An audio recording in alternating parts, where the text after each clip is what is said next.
Hadisə ilə bağlı təcili yardım şöbəsinə 4 nəfər müraciət edib. Onlar baratravma və kəllə-beyin travması alıb, ilkin müayinələr olunub, vəziyyətləri orta ağır qiymətləndirilir. Həmçinin dron zərbəsindən Naxçıvan hava limanının uçuş zolağı da ziyan çəkib.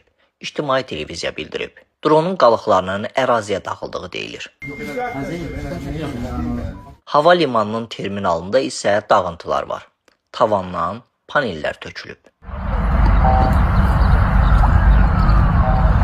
Başqa bir dron isə Şəkərabad qəsəbə məktəbinin yaxınlığında boş əraziyə düşüb. Azaldan BBC-yə bildirilib ki, Naxçıvan hava limanından daxili və xarici uçuşlar müvəqqəti olaraq dayandırılıb.